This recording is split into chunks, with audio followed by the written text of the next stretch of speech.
នៅរសៀលថ្ងៃទី1ខែមិថុនាឆ្នាំ2026នេះសម្ដេចតេជោហ៊ុនសែនប្រមុខរដ្ឋស្ដីទីនៃព្រះរាជាណាចក្រកម្ពុជាបានចែករំលែកនៅអត្ថបទលិខិតចំហរបស់លោកស៊ឺរីឆាតប៊ំរុងសុខ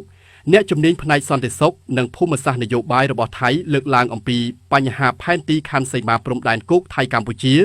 សំណេររបស់សម្ដេចតេជោហ៊ុនសែនបានរៀបរាប់ជាមួយខ្លឹមសារនិងអត្ថបទបកប្រែក្រៅផ្លូវការទាំងស្រុងដូចខាងក្រោមខ្ញុំមានការចាប់អារម្មណ៍ទៅលើលិខិតចំហរបស់លោកស៊ឺរីឆាតប៊ំរុងសុខអ្នកជំនាញផ្នែកសន្តិសុខនិងភូមិសាស្ត្រនយោបាយរបស់ថៃដូច្នេះខ្ញុំសូមចូលរួមចែករំលែកនៅអត្ថបទនេះដោយបកប្រែក្រៅផ្លូវការដើម្បីជូនប្រជាជននៃប្រទេសទាំងពីរកម្ពុជាថៃបានជ្រាបបន្ថែមខ្ញុំមិនមានការធ្វើអត្ថាធិប្បាយបន្ថែមអ្វីទេទៅលើអត្ថបទរបស់លោកសូមទុកឲ្យប្រជាជនទាំងពីរពិចារណាលើអ្វីដែលលោកស៊ឺរីឆាតបានសរសេររៀបរាប់ខាងក្រោមគឺជាខ្លឹមសារអត្ថបទទាំងស្រុងបញ្ហាផែនទីខណ្ឌសីមាព្រំដែនគោកថៃកម្ពុជាតាមការលើកឡើងរបស់លោកស៊ឺរីឆាតប៊ំរុងសុខផ្សាយលើគណនី Facebook Matichon Weekly ថ្ងៃទី1ខែមិថុនាឆ្នាំ2026លោកស៊ឺរីឆាតប៊ំរុងសុខអ្នកជំនាញផ្នែកសន្តិសុខនិងភូមិសាស្ត្រនយោបាយរបស់ថៃបានលើកឡើងថាខ្ញុំគិតជាច្រើនដងហើយថាតើខ្ញុំគួរតែសរសេរសម្បត្តិចំហមួយច្បាប់នេះផ្ញើជូនលោកអនុทิនដែរឬទេប៉ុន្តែនៅពេលគិតដល់ព័ត៌មានស្ដីពីខ្សែបន្ទាត់ព្រំដែនថៃកម្ពុជាដែលនាយករដ្ឋមន្ត្រីបានផ្ដល់បទសម្ភាសន៍ដល់បណ្ដាញសារព័ត៌មានផ្សេងៗរួចមកខ្ញុំក៏សម្រេចចិត្តថាខ្ញុំគួរតែសរសេរដើម្បីសុំការអនុញ្ញាតជម្រាបជូនព័ត៌មានពាក់ព័ន្ធនឹងរឿងខាងលើរឿងដែលខ្ញុំបានលើកឡើងអាចនឹងផ្ទុយពីព័ត៌មានដែលលោកបានដឹងដោយសារព័ត៌មានដែលពាក់ព័ន្ធនឹងរឿងខ្សែបន្ទាត់ព្រំដែនបែបនេះគឺជារឿងដែលមានសារៈសំខាន់ខ្លាំងចំពោះផលប្រយោជន៍ជាតិរបស់ថៃដូច្នេះហើយទើបខ្ញុំត្រូវសុំការអនុញ្ញាតបង្ហាញជូនដើម្បីឲ្យមានភាពច្បាស់លាស់ទោះបីជាដឹងថាវាអាចនឹងមិនត្រូវចិត្តលោកក៏ដោយដោយដែលបានបង្ហាញនៅក្នុងរបាយការណ៍ព័ត៌មាននាយករដ្ឋមន្ត្រីបានប្រកាសថាប្រទេសថៃនឹងប្រកាន់យកតែផែនទីខ្នាត1លើ50000តែប៉ុណ្ណោះហើយថែមទាំងបានប្រកាសសង្កត់ធ្ងន់ទៀតថាបើប្រើផែនទីខ្នាត1លើ200,000គឺមិនបាច់មកជជែកជាមួយប្រទេសថៃឡើយ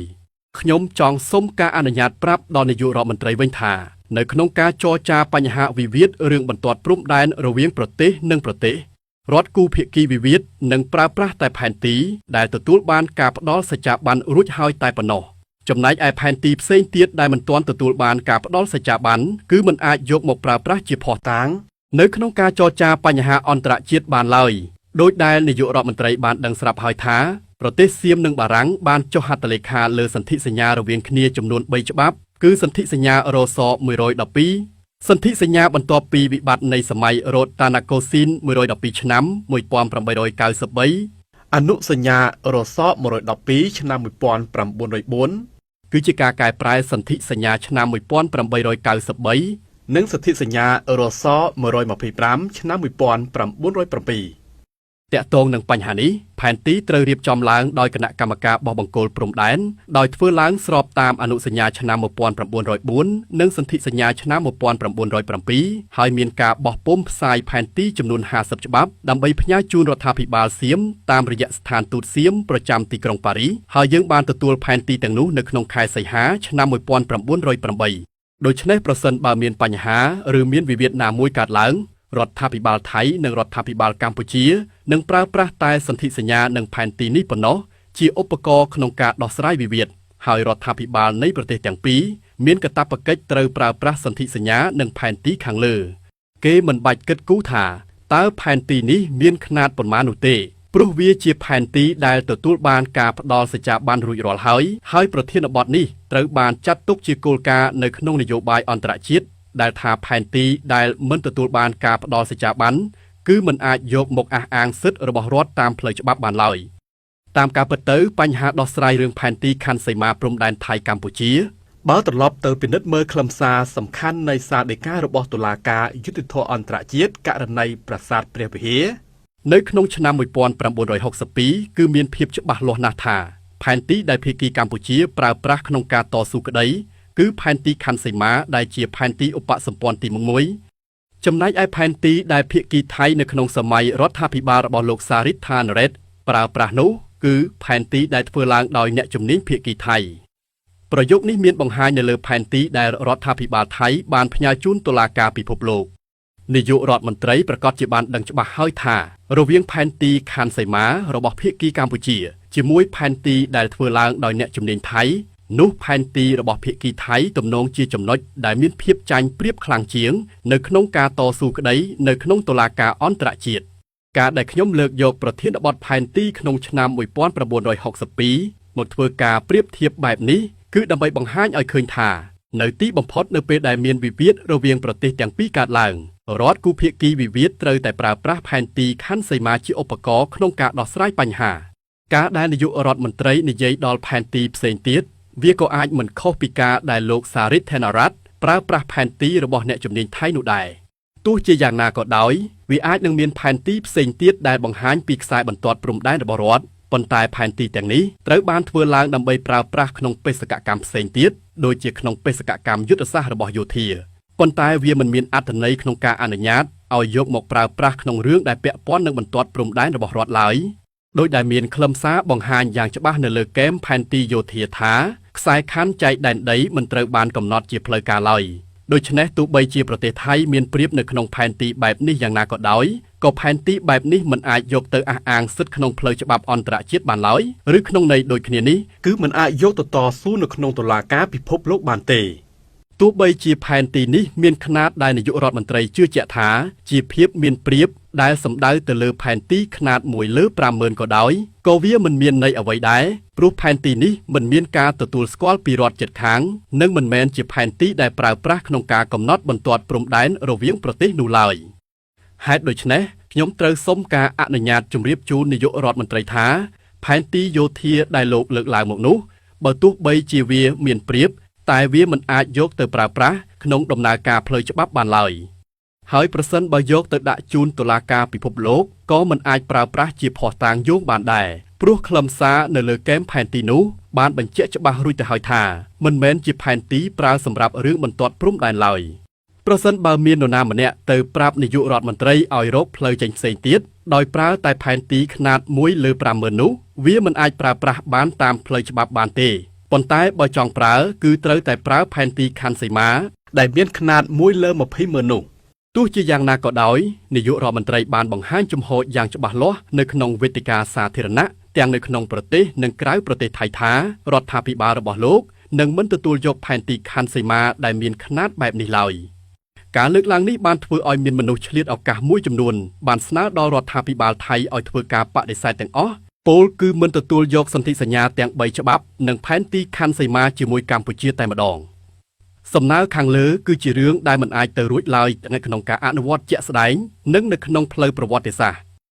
ព្រោះកិច្ចព្រមព្រៀងនិងផែនទីខណ្ឌសីមាទាំងអស់នេះគឺជារបស់ធានាអះអាងពាក់ព័ន្ធនឹងបន្ទាត់ព្រំដែនសៀមតាំងពីអតីតកាលរហូតមកដល់បច្ចុប្បន្នការមិនទទួលយកឯកសារនេះមិនមែនជាផ្លូវចេញដ៏ល្អនោះទេព្រោះការប្រកាសលុបចោលកិច្ចព្រមព្រៀងអន្តរជាតិដែលទទួលបានការផ្ដល់សច្ចាប័នរួចមកហើយនោះមិនមែនជារឿងដែលផ្ដល់ផលប្រយោជន៍ដល់ថៃឡើយហើយវាអាចនឹងក្លាយទៅជាភាពចាញ់ប្រៀបក្នុងផ្លូវនយោបាយទៅឲ្យភាគីកម្ពុជាវិញម្យ៉ាងវិញទៀតសន្ធិសញ្ញានិងផែនទីទាំងអស់នេះត្រូវបានប្រើប្រាស់ដើម្បីគ្រប់គ្រងបន្ទាត់ព្រំដែនថៃឡាវនិងថៃកម្ពុជាពោលគឺវាជាឯកសារដែលប្រើប្រាស់សម្រាប់គ្រប់គ្រងខ្សែបន្ទាត់ព្រំដែនប៉ែកខាងកើតរបស់ថៃទាំងមូលដែលវាអាចនឹងមានទាំងផ្នែកចំណេញនិងផ្នែកខាតបង់លីឡំគ្នាមិនមែនមានលក្ខណៈតែម្ខាងទៅអ្វីដែលបានលើកឡើងតគ្នាមកនោះឡើយដូច្នេះប្រសិនបើពិនិត្យមើលរូបភាពរួមទាំងមូលគឺមិនមែនប្រទេសសៀមចាញ់ប្រៀបទាំងអស់ដោយដែលយើងធ្លាប់ជឿតាមគ្នាមកនោះទេព្រោះនៅក្នុងផ្នែកមួយទៀតត្រូវដឹងថាមន្ត្រីខណ្ឌសីមារួមទាំងក្រុមជាងវាស់វែងរបស់សៀមនាពេលនោះមិនមែនជាអ្នកដែលខ្វះចំណេះដឹងរហូតដល់មិនមានការយល់ដឹងនៅក្នុងរឿងខណ្ឌសីមាព្រំដែននោះឡើយនេះដោយសារតែយើងតែងតែបង្កើតការស្រមៃចេញពីការជឿជាក់ថា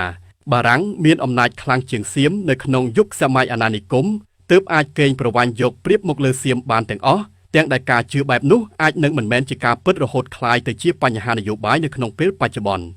សម្រាប់ប្រធានបទនេះខ្ញុំចង់សូមការអនុញ្ញាតឲ្យនាយករដ្ឋមន្ត្រីសាកសួរអ្នកចេះដឹងដែលមានភាពស្មោះត្រង់ក្នុងវិជ្ជាជីវៈនិងជាអ្នកជំនាញពិតប្រាកដដែលអាចនឹងមិនមែនជាអ្នកនយោបាយដូចជារដ្ឋមន្ត្រីក្រសួងការបរទេសបច្ចុប្បន្នដែលពេលខ្លះលោកអាចនឹងត្រូវលាក់ចំណេះដឹងពាក់ព័ន្ធនឹងរឿងខ្សែបន្ទាត់ព្រំដែនដើម្បីកុំឲ្យមានទំនាស់ជាមួយនាយករដ្ឋមន្ត្រីខ្ញុំសង្ឃឹមថា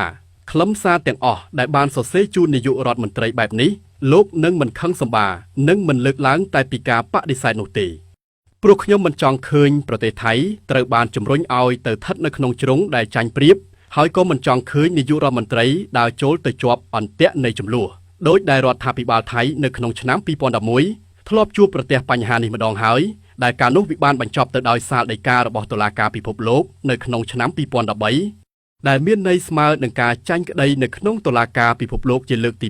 2ក្រៅពីនេះខ្ញុំនៅតែបញ្ជាក់ថាមតិយោបល់នៅក្នុងរឿងផែនទីនិងព័ត៌មានដែលបានជម្រាបជូនខាងលើគឺមិនមានប្រធានបទនយោបាយណាមួយបង្កប់លាក់លៀមឡើយ